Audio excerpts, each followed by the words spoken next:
So it is day 7 since the Israeli onslaught on the Gaza Strip began after the attack by Hamas. It's more than 4 days since the Palestinian territory of Gaza Strip has been put under a complete blockade by the Israelis, when the Palestinians at this moment have no access to food, water, electricity or fuel.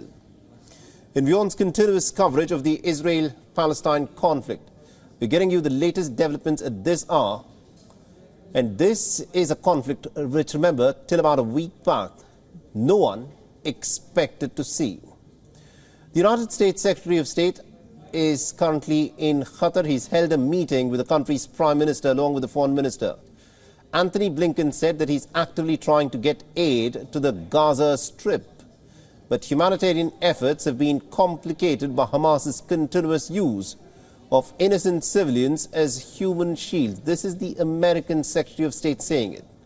He's also said that Hamas is reportedly blocking people to move to southern Gaza out of harm's way, while adding that we recognize many Palestinian families in Gaza at this moment are suffering due to no fault of their own.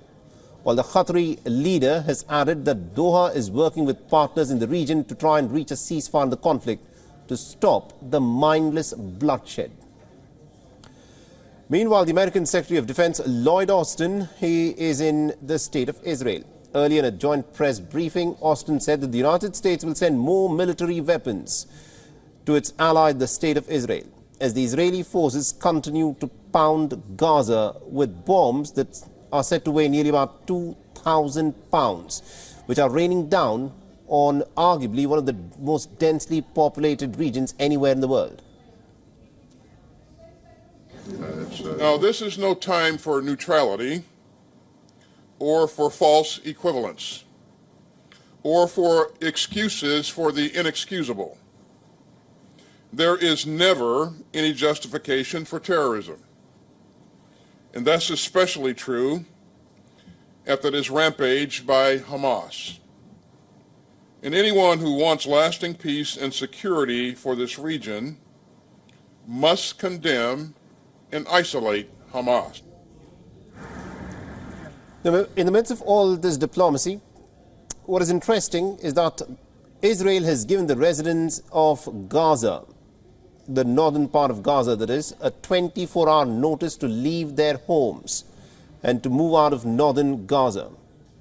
We want to remind you that Gaza has a population of about 2.3 million Palestinians, 2.3 million Palestinians who at this moment are struggling to evade death, as the Israelis continue with their relentless campaign of bombing the Palestinian Strip.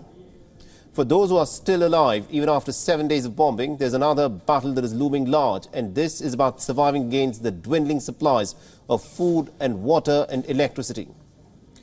On the eastern front of Israel's borders, protests have broken out in the West Bank as a mark of solidarity with the Palestinians in the Gaza Strip. The demonstrations took a violent turn as the protesters clashed with the Israeli forces.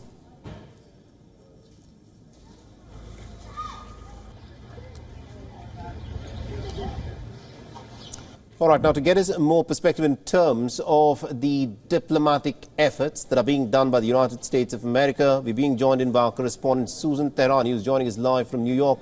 Susan, we've been witnessing Antony Blinken, who is hopping from one capital to another, and he's at this moment in Doha. And a little while back, we heard from him about the efforts that the United States is taking for a possible humanitarian corridor. What more do we know at this moment about the efforts that are being made by Antony Blinken?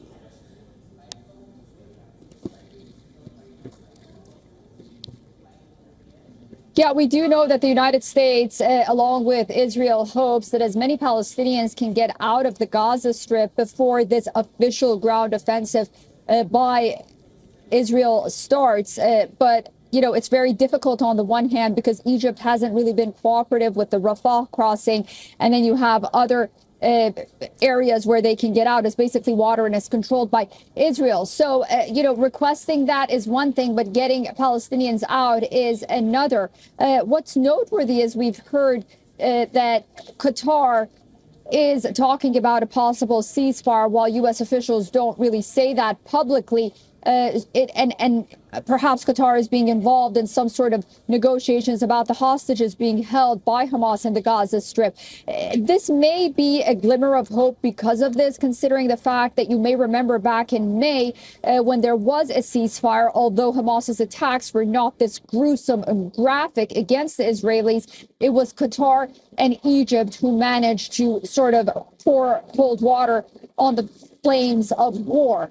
But, you know, Anthony Blinken said that while we are trying to get aid to the Palestinians and work with the United Nations, Hamas is using Palestinians as human shields and is also preventing Palestinians from leaving not only the northern areas of the Gaza Strip, but the Gaza Strip in general. We did see footage of some families, women and children, despite being warned not to leave Gaza, they're heading towards the south because, you know, they are anticipating that ground offensive by Israel.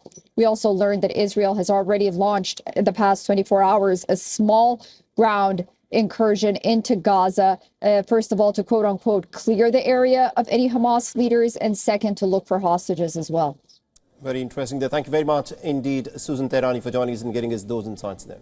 WION is now available in your country. Download the app now and get all the news on the move.